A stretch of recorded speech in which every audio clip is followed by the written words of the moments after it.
The United Nations International Decade for Peoples of African Descent provides an urgently important human rights and public policy framework to address the increasingly negative impact of the global and economic crisis that is pushing millions further into poverty and devastating middle classes. This immoral economic crisis, in which the rich are getting richer and the poor are suffering negatively, impacts people of African descent in disproportionate ways.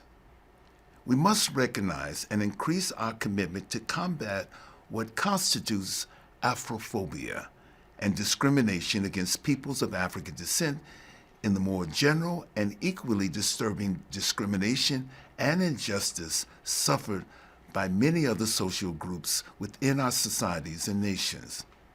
Therefore, I join with the 200 million people of African descent in the Americas, 40 million of whom live in my country, the United States, to insist that our national and multilateral policymakers ensure that specific policies are targeted to work with and in support of people of African descent. The three UN themes, respect, justice, development, must be utilized as an interrelated guide to collaborate with peoples of African descent, helping to guarantee mid to long-term successes and gains for all of society. People of African descent must be invited to utilize their own imaginations, talents, and creativity to be welcomed by all sectors of our nations as fully equal participating citizens. Racial discrimination, public and official violence illustrates the ultimate disrespect against people. We have a moral imperative to stand, demand, and show what respect means beyond colorful words and formal declarations. Mass incarceration, lack of access to education, to employment, to health care, and to political decision-making categorize the fundamental injustices all too characteristic of the treatment of peoples of African descent in America and throughout the world. Color and color-coded poverty is a shameful, unacceptable scourge that decimates the lives of thousands of children, women, and men of African descent because they do not have equal access to development opportunities and are marginalized or completely left out of the development policies that benefit, stabilize, and allows other sectors of society to grow and to develop. Therefore, in my role as a citizen artist of the United States of America and as a UN Ambassador of Goodwill for the International Decade of Peoples of African Descent, I implore policy leaders, policymakers, and fellow global citizens from all backgrounds to do the right thing and act, not just talk, debate, and issue formal declarations.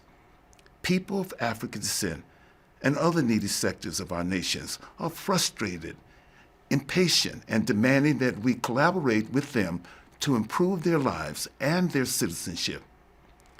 On March 29th, I addressed the Organization of American States in Washington, D.C. about the topic, reparatory justice, an imperative for moral and democratic development.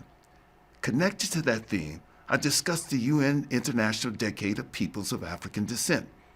The Secretary General of the OAS and many countries in the Americas, among them St. Vincent and the Grenadines, Antigua and Barbuda, Mexico, Colombia, Ecuador, and Brazil spoke afterwards in unqualified support for reparatory justice policies. In stark contrast, afro-descendant citizens of the United States are still demanding that the United States government support Congressman John Conyers' House of Representatives Bill 891, which calls for a reparations study commission. I call upon the representatives of the United States of America to join fully with other countries in leading the implementation of this decade. Our citizens are watching and demanding that you do so. We all must increase our work to ensure the organization of an international forum which was not done in 2015 and does not appear to be on the docket for 2016 to focus and coordinate regional action for respect, justice, and development among people of African descent across the African diaspora and among official national policymakers. In closing, I urge you all to act on the goals and imperatives of the International Decade of African People and be a model of respect, justice, and development for all the citizens globally. Thank you.